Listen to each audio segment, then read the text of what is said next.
go to the province of Bulacan, which was at the center of 2025's flood control scandal. Bulacan continues to reel from heavy flooding. Let's bring in mobile journalist Arles de los Santos. Arles, saang mga lugar ang nakakaranas ng pagbaha dyan sa Bulacan? Sa ating bilang ay hindi lamang isa o dalawang mga munisipalidad at bayan sa Bulacan ang nananatiling baha, no? Dahil nanatiling baha ang maraming mga kalsada dito, bunsod ng ulang dala ng habagat na pinalalapan ng high tide. Sa Marilao, Bulacan, stranded ang maraming motorista sa Lias Road sa Barangay Ibayo. Di na makadaan ang karamihan sa hanggang binting baha. May mga nagtangkas sana pero napaatras din. Pati tuloy ang kabuhayan ng mga residente apektado na rin. Tila naging lawa naman ang daang ito sa Bukawi hanggang bewang ang baha. Kaya gumawa na ng bangka-bangkaan ang ilang residente makalabas-masok lang sa lugar. May iba namang no choice kundi lumusong sa maitim na tubig. Pinasok naman ng baha ang simbang ito sa Hagonoy, Bulacan. Sumabay pa ang halos 5 talampakang high tide. Nalubog naman sa hanggang hitang baha ang ilang bahagi ng Kalumpit, Bulacan.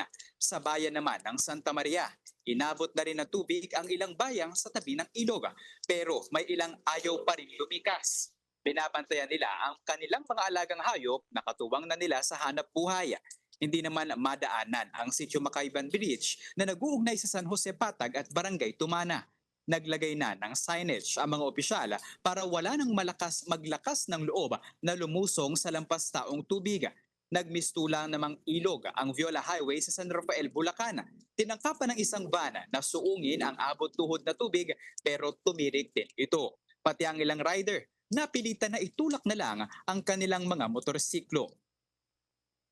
Nandito tayo ngayon sa Malolos, Bulacan, no, kung saan bago nga tayo umere ay personal nating binisita ang Barangay Mohon na kung saan mula tuhod hanggang bewang ang tubig baha doon. No? Ayon sa mga residente ay nasa 2 linggo raw yung kanilang inaasahan na araw na bago ito humupa. No? At yung ilang mga residente doon na 4 na dekada nang nakatira sa lugar, ayon sa kanila wala raw silang maalalang taon na hindi sila nakaranas ng pagbaha.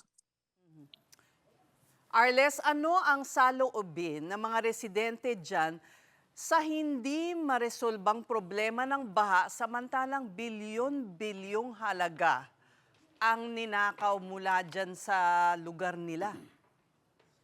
Tama ka, Ses, no? Mula noong nakaraang taon, itong Bulacan ang sentro or epicenter nga na sinasabi nilang flood control corruption scandal ng pamahalaan.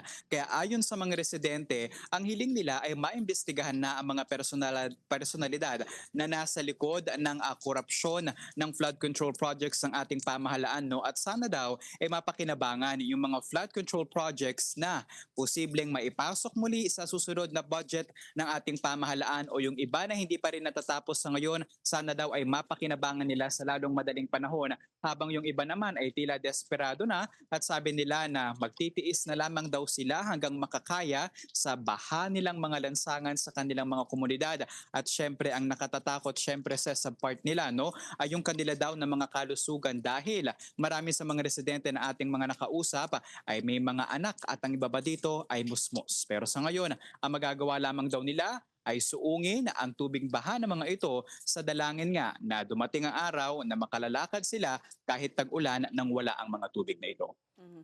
Arles, nakita naman natin last year no, yung mga substandard na projects. May mga nakita ka bang bago o may itinuturo ba sa iyo na may bagong flood control o inayos na nila yung mga substandard na flood control project dyan? Ses, yung huli natin kasing update sa mga substandard at anomalous flood control projects ng pamahalaan, no, ay pinahold yan. Pero nagkaroon ng reshuffling dito nga sa Bulacan, no, particular sa 1st District Engineering Office kung saan mismo personal pang dumalo dyan sa pag-atalaga ng bagong opisyal, si DPWH Secretary Vince Dizon. No? Pero Ses, wala tayong nakitang mga bagong structure. No? Yung ilang mga residente, ang kanilang tugon, maiiwasan daw sana yung mga pagbaha kung may mga dike kalapit sa kanilang mga komunidad, no, pero wala nga daw. Pero may iba pang mga komunidad dito, Ses, no, na hindi lang basta flood control projects ang kanilang hinahanap, no? Mayroon nga dito mga komunidad katulad na lamang doon sa Mohon, na dito sa Malolos City, no?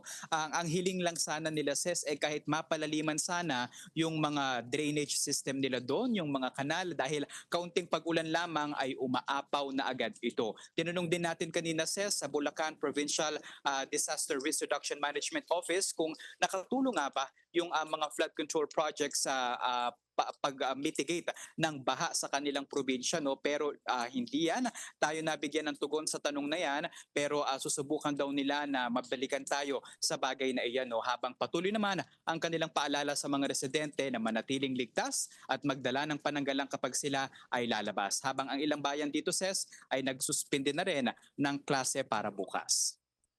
Okay, maraming salamat sa iyo. That was mobile journalist Arles de los Santos reporting from Bulacan.